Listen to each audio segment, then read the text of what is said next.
আমি যবে থেকে সেন্সেস পেয়েছি তবে থেকে আমি অ্যাক্টরই হতে চেয়েছি। আমাদের সময় তো বিশেষ কিছু হওয়া যেত না, এখন অনেক কিছু হওয়া যায়। আর আমাদের সময় নাই ভাই পড়াশোনা কর, আর না হলে তো তুই গোল্লাই গেলি টাইপ। মা কোনদিন চাননি আমি অভিনয় করি। আমাদের প্রফেশনে কোনো গ্যারান্টি নেই তোমার কাছে সবসময় কাজ থাকবে, আর মেয়েরাই এখন ভয় হয়ে দাঁড়িয়েছে। তো তোমার ফ্যামিলিতে মানে ছোটবেলা থেকে তুমি কতটা সাপোর্ট পেয়েছো যে এই প্রফেশনে আসার জন্য, বা তুমি কবে ভাবলে যে হ্যাঁ দিস ইজ মাই ডেস্টিনি, যে এখানে আমি এই কাজটা করব, এই প্রফেশনে আসবো? আমি যবে থেকে সেন্সেস পেয়েছি তবে থেকে আমি অ্যাক্টরই হতে চেয়েছি। আমি অন্য কিছু কোনোদিনও হতে চাইনি। জ্ঞানত মানে আমার মনে পড়ে না যে কোনো সময় আমি বলেছি যে আমি ডাক্তার হব, ইঞ্জিনিয়ার হব, বা আমাদের সময় তো বিশেষ কিছু হওয়া যেত না, এখন অনেক কিছু হওয়া যায়। অনেক রকমের প্রফেশন আছে, there you can be a blogger too, you can মানে তুমি এখন অনেক কিছু করতে পারো। আমাদের সময় নাই ভাই পড়াশোনা কর, আর না হলে তো তুই গোল্লাই গেলি টাইপ। কিন্তু আমি সারা জীবনই অভিনেত্রী হতে চেয়েছি। সাপোর্ট সিস্টেম আমি বলবো, বাবা যেহেতু থিয়েটার করতেন, সাপোর্ট আমি পেয়েছি, কারণ আমি খুব ছোটোবেলা থেকে থিয়েটার করতাম।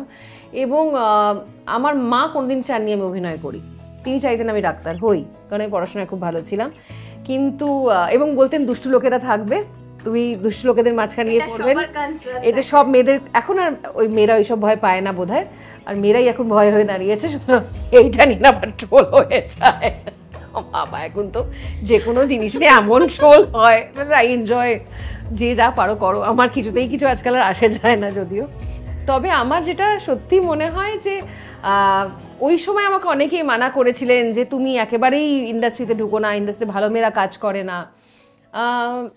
দেখো, ভালো হওয়া খারাপ হওয়া, ভালো ছেলে ভালো মেয়ে বাজে মেয়ে, সবটা নির্ভর করে নিজের চাহিদা এবং তুমি কোথায় পৌঁছতে চাও, কি করতে চাও, কতটুকুন চাও এবং কিভাবে বাঁচতে চাও তার উপরে।